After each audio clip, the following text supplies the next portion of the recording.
उत्तर प्रदेश में जितने भी डिपार्टमेंट हैं उसमें सभी के चेयरपर्सन शामिल हैं। और ये इन जनरल बात कही गई है, यानी सामान्य तौर पे बात की गई है कि जिन विभागों में नियुक्ति की जानी है वहां से तत्काल अधियाचन आयोग को भेजकर नियुक्ति प्रक्रिया को संपन्न कराया जाए, यानी जहां पे भी नियुक्ति की आवश्यकता है।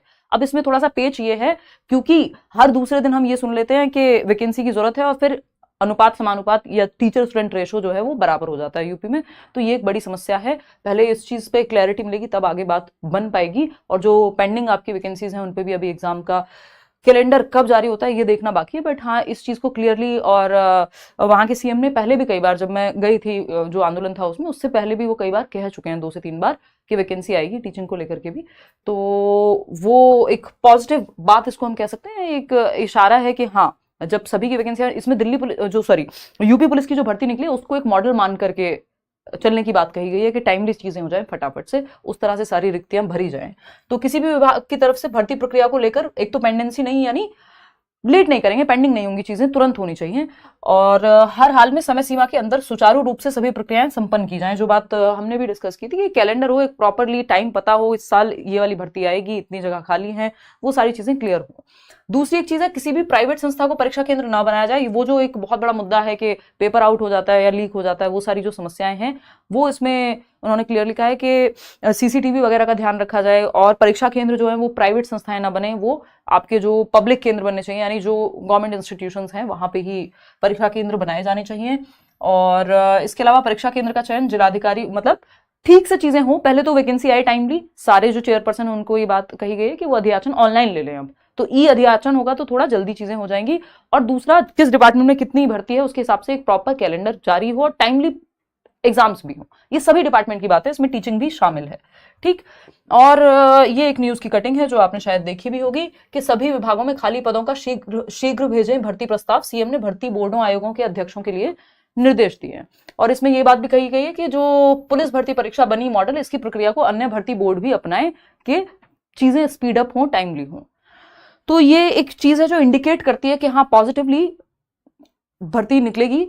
और कब निकलेगी ये हमें नहीं पता, बट अगेन पिछले साल शिक्षा सेवा चयन आयोग बना था, इस साल जो है उसकी अध्यक्षा महोदय नियुक्त हो गई हैं। और अभी पूरी एक मीटिंग बुला करके वहां के सीएम ने, यूपी के सीएम ने, और सभी डिपार्टमेंट से चेयरपर्सन को बुलाया है और आगे की प्रक्रिया जिस डिपार्टमेंट में जहां जहां नीड है वहां भर्ती आएगी, ऐसी बात कही जा रही है। तो एक उम्मीद जगती है कि हाँ, टीचिंग में भी भर्ती आएगी।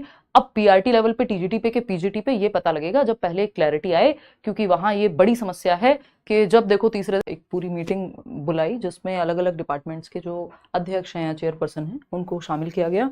और इससे सुपर टेट या यूपी टेट का क्या संबंध हो सकता है, इस पर चर्चा करेंगे। और ट्विटर पे आप लोग, या प्रयागराज भी हम लोग पहुंचे और आप लोगों ने काफ़ी जो आपकी प्रॉब्लम्स हैं वो शेयर की ट्विटर के माध्यम से, इंस्टाग्राम के माध्यम से, जहां मैं शेयर कर पाई मैंने भी की। अब डिस्कस कर लेते हैं कि न्यूज़पेपर की कुछ कटिंग है और ये कुछ ट्वीट हैं जो योगी आदित्यनाथ ऑफिस के माध्यम से किए गए, यानी जो यूपी के चीफ मिनिस्टर हैं उनके ऑफिस के माध्यम से ये ट्वीट किए गए हैं। चलिए समझते हैं कहानी।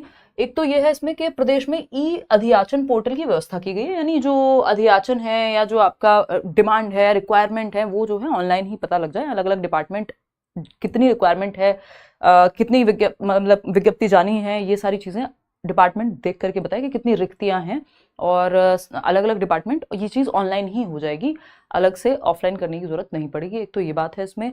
दूसरा, और भी कुछ चीज़ें इसमें, जो आपकी शिक्षा सेवा चयन आयोग की चेयरपर्सन हैं वो भी शामिल हैं, और बाकी सभी डिपार्टमेंट्स की, उत्तर प्रदेश में जितने भी डिपार्टमेंट हैं उसमें सभी के चेयरपर्सन शामिल हैं। और ये इन जनरल बात कही गई है, यानी सामान्य तौर पे बात की गई है कि जिन विभागों में नियुक्ति की जानी है वहां से तत्काल अधियाचन आयोग को भेजकर नियुक्ति प्रक्रिया को संपन्न कराया जाए, यानी जहां पे भी नियुक्ति की आवश्यकता है। अब इसमें थोड़ा सा पेच ये है, क्योंकि हर दूसरे दिन हम ये सुन लेते हैं कि वैकेंसी की जरूरत है और फिर अनुपात समानुपात या टीचर स्टूडेंट रेशो जो है वो बराबर हो जाता है यूपी में। तो ये एक बड़ी समस्या है, पहले इस चीज पे क्लैरिटी मिलेगी तब आगे बात बन पाएगी। और जो पेंडिंग आपकी वैकेंसीज हैं उन पे भी अभी एग्जाम का कैलेंडर कब जारी होता है ये देखना बाकी है। बट हाँ, इस चीज को क्लियरली, और वहां के सीएम ने पहले भी कई बार, जब मैं गई थी जो आंदोलन था उसमें, उससे पहले भी वो कई बार कह चुके हैं, 2 से 3 बार, कि वैकेंसी आएगी टीचिंग को लेकर के भी। तो वो एक पॉजिटिव बात इसको हम कह सकते हैं, एक इशारा है कि हाँ, जब सभी की वैकेंसी, इसमें दिल्ली पुलिस जो यूपी पुलिस की जो भर्ती निकली उसको एक मॉडल मान करके चलने की बात कही गई है कि टाइमली चीजें हो जाएं फटाफट से, उस तरह से सारी रिक्तियां भरी जाएं। तो किसी भी विभाग की तरफ से भर्ती प्रक्रिया को लेकर एक तो पेंडेंसी नहीं, यानी लेट नहीं करेंगे, पेंडिंग नहीं होंगी, चीजें तुरंत होनी चाहिए, और हर हाल में समय सीमा के अंदर सुचारू रूप से सभी प्रक्रियाएं संपन्न की जाएं। जो बात हमने भी डिस्कस की थी कि कैलेंडर हो, एक प्रॉपरली टाइम पता हो, इस साल ये वाली भर्ती आएगी, इतनी जगह खाली है, वो सारी चीजें क्लियर हो। दूसरी एक चीज है, किसी भी प्राइवेट संस्था को परीक्षा केंद्र ना बनाया जाए। वो जो एक बहुत बड़ा मुद्दा है कि पेपर आउट हो जाता है या लीक हो जाता है, वो सारी जो समस्याएं हैं वो इसमें उन्होंने क्लियरली कहा है कि सीसीटीवी वगैरह का ध्यान रखा जाए, और परीक्षा केंद्र जो है वो प्राइवेट संस्थाएं ना बने, वो आपके जो पब्लिक केंद्र बनने चाहिए, यानी जो गवर्नमेंट इंस्टीट्यूशंस हैं वहां पे ही परीक्षा केंद्र बनाए जाने चाहिए। और इसके अलावा परीक्षा केंद्र का चयन जिलाधिकारी, मतलब ठीक से चीजें हो। पहले तो वैकेंसी आई टाइमली, सारे जो चेयरपर्सन उनको ये बात कही गई है कि वो अधियाचन ऑनलाइन ले लें, अब तो ई अधियाचन होगा तो थोड़ा जल्दी चीजें हो जाएंगी। और दूसरा, किस डिपार्टमेंट में कितनी भर्ती है उसके हिसाब से एक प्रॉपर कैलेंडर जारी हो और टाइमली एग्जाम्स भी हो। ये सभी डिपार्टमेंट की बात है, इसमें टीचिंग भी शामिल है, ठीक। और ये एक न्यूज की कटिंग है जो आपने शायद देखी भी होगी कि सभी विभागों में खाली पदों का शीघ्र भेजें भर्ती प्रस्ताव, सीएम ने भर्ती बोर्डों आयोगों के अध्यक्षों के लिए निर्देश दिए हैं। और इसमें यह बात भी कही गई है कि जो पुलिस भर्ती परीक्षा बनी मॉडल, इसकी प्रक्रिया को अन्य भर्ती बोर्ड भी अपनाएं कि चीजें स्पीड अप हो, टाइमली हो। तो ये एक चीज है जो इंडिकेट करती है कि हाँ, पॉजिटिवली भर्ती निकलेगी, और कब निकलेगी ये हमें नहीं पता, बट अगेन पिछले साल शिक्षा सेवा चयन आयोग बना था, इस साल जो है उसकी अध्यक्षा महोदय नियुक्त हो गई हैं, और अभी पूरी एक मीटिंग बुला करके वहाँ के सीएम ने, यूपी के सीएम ने, और सभी डिपार्टमेंट से चेयरपर्सन को बुलाया है, और आगे की प्रक्रिया जिस डिपार्टमेंट में जहां जहां नीड है वहां भर्ती आएगी, ऐसी बात कही जा रही है। तो एक उम्मीद जगती है कि हाँ, टीचिंग में भी भर्ती आएगी। अब पीआरटी लेवल पे, टीजीटी पे के पीजीटी पे ये पता लगेगा जब पहले क्लैरिटी आए, क्योंकि वहां ये बड़ी समस्या है कि जब देखो तीसरे दिन, जबकि हर साल टीचर्स रिटायर भी हो रहे हैं, एनरोल भी कर रहे हैं बच्चे। कल भी किसी ने मुझे टैग किया था इंस्टाग्राम पे,